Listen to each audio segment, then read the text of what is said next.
Hindi magandang itsura ng mga isda pare, parang may sakit sila. Itong buong hanay na to, puro isda lang. May tilapia, may malalaking puting igat. Diyos ko, tingnan mo tong isang to. May buhay na ulang pa sila. Pero parang hindi na sila buhay. Diyos ko, ang lalaki nila. Tingnan mo tong isang to. Gusto niyang sumama pa uwi. Pinatay niya yung tilapia.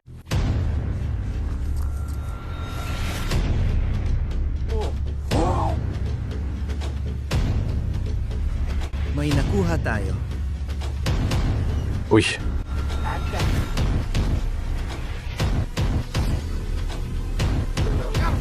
nakuha ko na.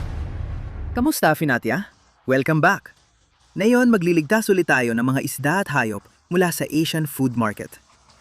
Matagal na mula nung huli natin to ginawa.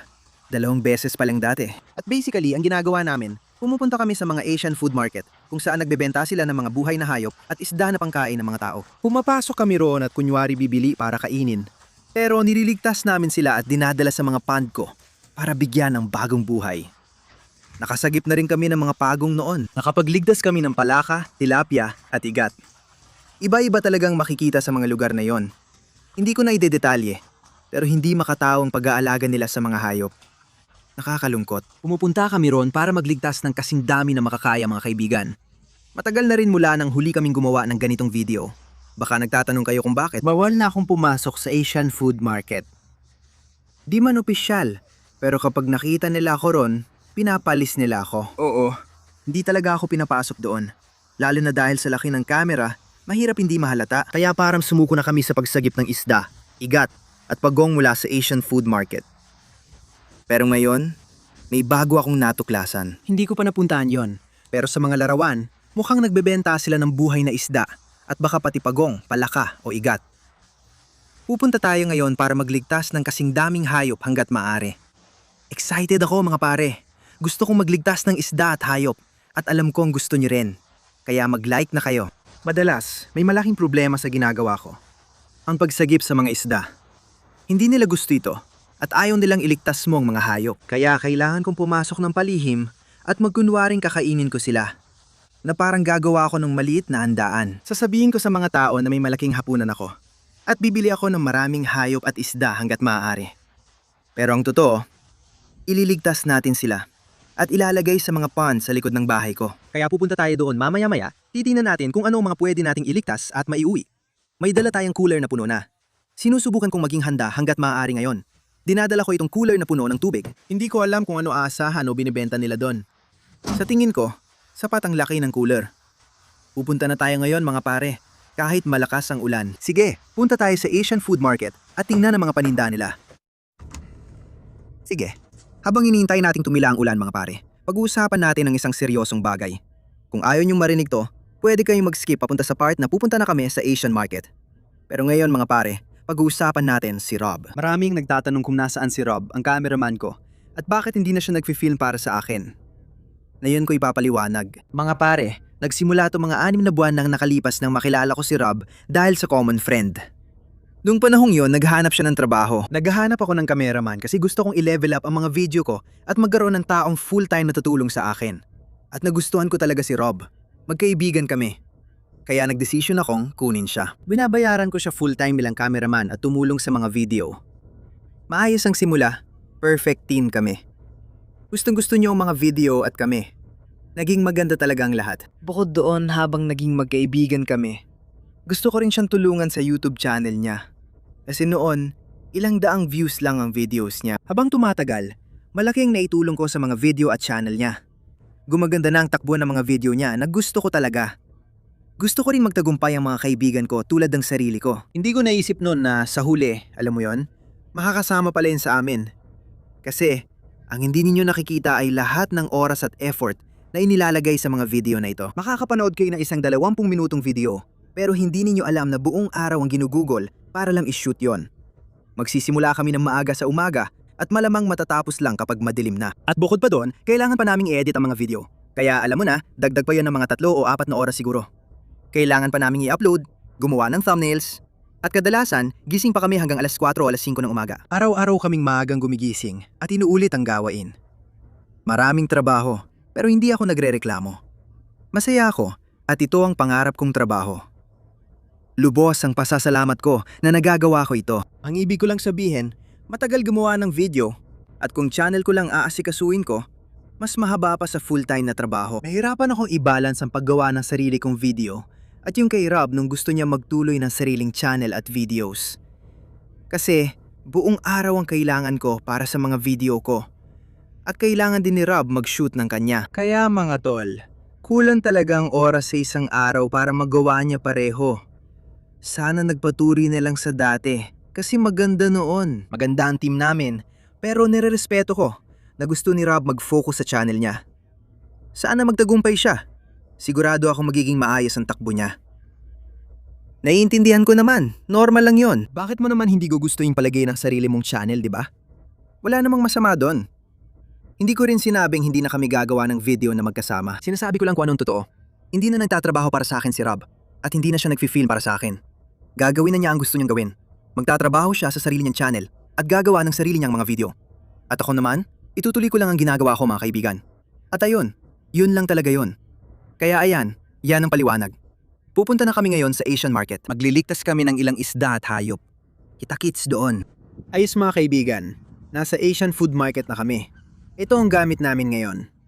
Walang mic para mag-incognito at iwas pansin. Papasok na kami para tingnan kung anong meron at anong pwede naming iligtas. Tara na! Sige, hinahanap ko ang isda. Hindi yan isda. Ayan na, nandyan ang isda. Kaya, pagpasok ko pa lang, napansin ko na ang dami nilang tilapia. At talagang napakarami. Karamihan sa isda dito ay mukhang may sakit. At yung iba, patay na. Hindi maganda ang itsura nila mga tol.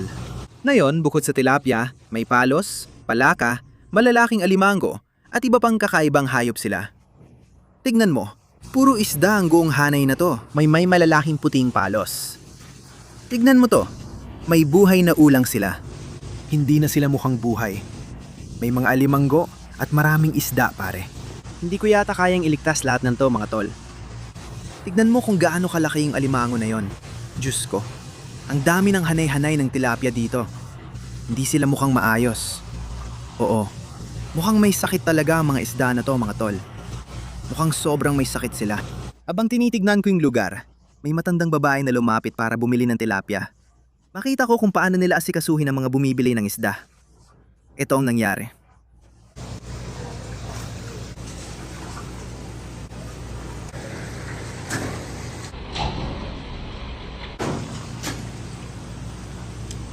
Sige, mukhang dapat nating pag-isipan ulit. Mukhang mahirap ito. Pumasok ako para silipin. Ang dami nilang tilapia, pati ibang hayop. Nakita ko rin ang mga palos at malalaking ulang. Mukhang may ibang seksyon pa na di ko pa nakikita na may ibang isda. Grabe mga tol. Pinatay niya yung 2 tilapia na balak pa nating iligtas. Kakainin daw ng babae sa loob yung mga isda kahit sobrang may sakit sila. Ewan kung napansin mo. Nagpapaka-incognito ako habang nagfi-film. Pero binanata ng lalaki ng martilyo sa ulo ang isda hanggang mawala ng malay. Ganito rin ang ginagawa nila sa kabilang tindahan kung saan tayo nagliligtas ng mga isda. Kailangan natin pakiusapan sila na huwag patayin ang mga isda. Hindi ko alam kung gagawin nila dito. Diyos ko, kinakabahan ako. Gusto ko talaga siyang iligtas. Kailangan natin siyang iligtas. Ang sama ng pakiramdam ko. Pwede po bang panatilihing buhay sila? Oo. Pwede po bang kumuha ng 2 tilapia? Kukuha ako ng timba. Tagumpay! Ganyan ang tama mga kaibigan para mailigtas ang mga isda. Tinanong ko kung pwedeng panatilihing buhay ang tilapia, pumayag siya. Sinabihan din akong kumuha ng timba kaya gagawin ko yon. Sige, nakuha na natin ang timba at babalik na tayo para kumuha ng tilapia. 2 muna ang unahin natin. Parang Noah's Ark ang style ko dito. Mukhang masarap sila. Alin dito ang pinakamasarap? Anong gusto mo? Gusto ko yung masarap ang lasa. Sige mga pare, kunin na natin ang hapunan. Mukhang masarap siya. Oo nga, ayan na. Oo, maganda yan. Mukhang okay siya. Ayos, tinitimbang na namin sila. Sana payat sila kasi $6 kada libra. Perfecto. Pwede bang kumuha ng 2 puting igat? Parang arka ni Noe pare, nagsasagip tayo ng tig-2 hayop. Diyos ko, ang lalaki nila. Wow! Oh, malalaki sila. Maganda yan. Salamat, Diyos ko.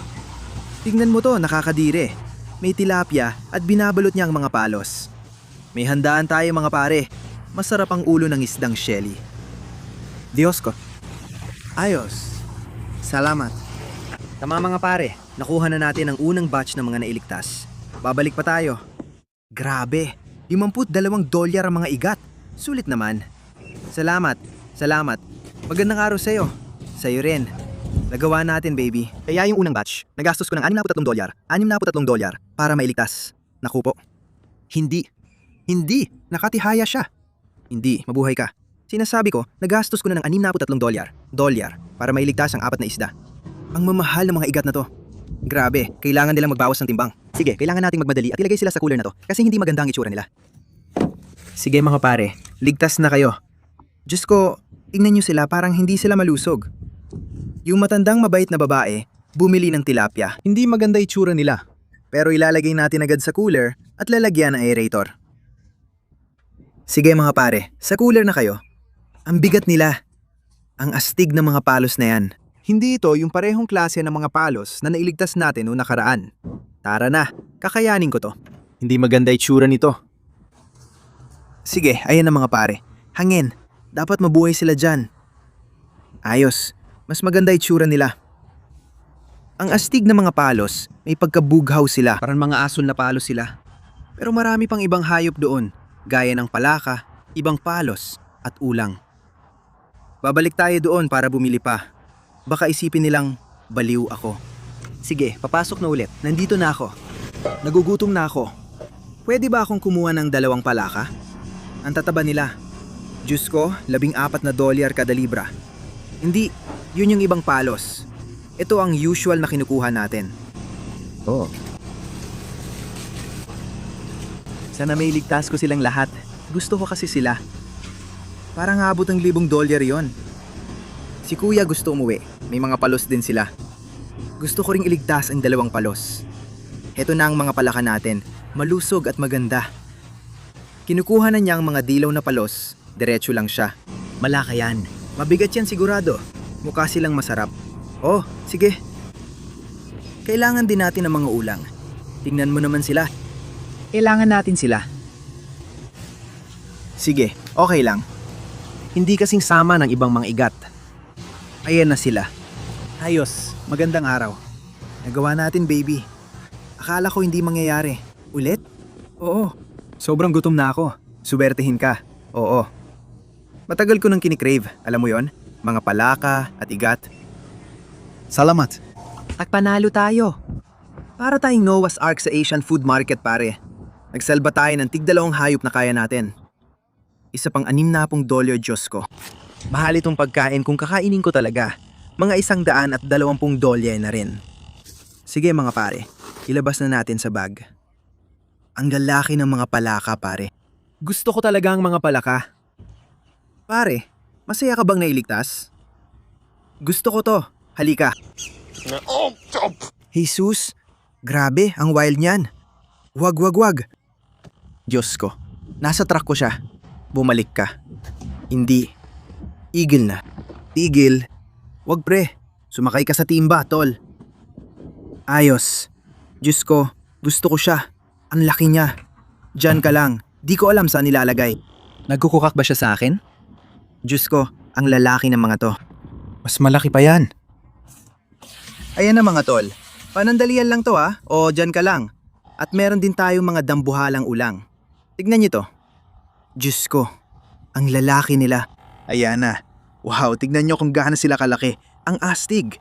Kailangan niyo magbawas ng timbang para mas mura sana kayo. Sige, ayan na mga tol. Lahat ng nailigtas natin, nandito na. Ang dami nating nailigtas na isda, palos, at sina Frog Bros ngayon. Ang cute nila. Tignan nyo, sa tingin ko lahat ng isda, palos, at baka pati ang ulang, ilalagay natin sa Pond X. Naku, napunta na naman ang tubig sa mata ko. Sa tingin ko, ilagay natin ang mga palaka kasama ng mata-mata turtle. Astig yun. Sige mga kaibigan, balik na tayo mula Asian Food Market at nandito na tayo sa Pond X. Kahit mahal ko ang mga isdang ito, at maganda ang ginagawa nating pagsagip sa kanila. Ayokong isugal ang buhay ng mga alaga kong isda sa paglalagay sa kanila sa mga pond ko dahil puno ng sakit ang mga nailigtas natin. Kaya dito sa Pond X, natin ilalagay ang tilapia at mga palos. Sa tingin ko, itatabi natin ang mga ulang at palaka. Cute at malusog ang mga palaka at ilalagay natin sila kasama ng matamata na pagong. Sa ngayon mga kaibigan, ilalagay natin lahat ng palos at tilapia sa Pond X kung saan sila titira habang buhay. Oo, masuwerte sila dahil yung iba sana ay naging hapunan na. Sige, tingnan natin sila. Tingnan natin kung kumusta na sila. Ayos naman sila. Okay ang mga tilapia pati palos. Ganyan talaga ang mga palos. Nakakadiri sila. Kumusta naman ang mga palaka? Silipin natin. Paano ka nakarating dyan? Disko, ang lalaki nila at ang astig ng itsura. Sige, pasok ka na. Tingnan mo parang maliliit na dragon sila. Ayan, umalis na siya. Kaya tinawag na puting igat ang astig nila. Sige, tingnan naman natin ang mga pangit. Ayan na ang isa. At heto na ang pangalawa. Ayan na sila. Sige, masaya akong makilala kayo. Wala ka naman sa pagtulong ko. Sana maganda ang buhay nyo dito at sa Pond X. Magandang laway to para sa inyo. Ayan na kayo mga kaibigan. Ang astig ng mga asul, kapansin-pansin talaga. Gusto ko rin ng ganyan sa lawa ko pero may sakit sila. Umalis na yung isa. Masaya siya. Tingnan mo kung gaano siya kasaya. Ang astig nun. Kita mo talaga. Kaya naman pare, mali direksyon mo. Doon ang tubig. Ayan na siya, pati yung dalawa pa. Ayos sila. Ligtas na ang mga palos mga kaibigan. Ang saya nilang panuorin lumangoy palayo. Kita mong masaya sila. Oras nang ilagay yung tilapia dito. Mukhang mas malala ang lagay ng mga tilapia. Makintab ang mga mata at natatanggal ang balat. Sana kayanin nila. Tara na, kayo. Ayokong hawakan sila. Kukuha na lang ako ng lambat. Nakuha ko na sila. Yak! Igil na! Ito na yata ang pinakahuling isda ang gugustuhin kong iligtas. Sa totoo lang, ayoko ng tilapia. Tigilan mo na. Sige, tuloy lang. Ayan na sila. Ang tanga ng mga isdang to. Doon. Sige, gumagalaw na sila. Pati na rin yung isa. Mukhang ayos naman. Sana magtagumpay sila. Mga pare, nakapagligtas tayo ng ilang tilapia at palos. Paborito ko na parte ito. Sige, dali natin ang mga palaka at ulang sa mismong bahay ko at ilalagay sa isa sa mga pond. Ang saya makita silang lumalangoy palayo. Alam kong nailigtas ko sila. Walang anuman mga pare. At nandito na tayo sa bahay ko, sa Matamata Turtle Pond, kasama si Justin Turtle Lake. Wala siyang ginagawa. Uy, tignan niyo yan mga pare. Yan ang bago nating Matamata Pagong. Sobrang laki. At dito, may bago siyang mga kaibigan. Mga bagong kasama niya sa pond. Dalawa sila. Sa tingin ko, mga bullfrog sila. Sa totoo lang, hindi ko sigurado. Pero nakakatawa talaga tong mga to. Gustong gusto ko sila. Tignan niyo yan. Ang lalaki nila. At ilalagay natin sila dito sa pond na to. Makikita niyo doon, may lupang pwedeng atsyatin at pahingahan. Kita niyo ba ang maliliit na isda? Pwede rin nilang kainin ng isda. Tingnan mo siya, palutang-lutang lang. Ang cute niya. Sige na, ikaw naman. Ayan na. Ang saya nila. Gustong gusto ko sila. Parang panda ng paggong at palaka ito. Mag-comment tayo ng 2 pangalan para sa mga palaka para mapangalanan natin sila. Ang cute nila, nagpapahinga lang. May isa pa, kita yung maliit na puwet niya. Isang rule lang guys, huwag kayong lalapit sa kanya. Sige, at ayun guys, ang ganda ng bagong Asian market na yon. Kung gusto nyong bumalik ako at magligtas pa ng mga isda, palaka o kung ano pa man ang meron sila, bumaba lang kayo. Mag-like kung nagustuhan nyo, mag-subscribe din kayo sa baba. Kita-kits tayo sa susunod. Paalam!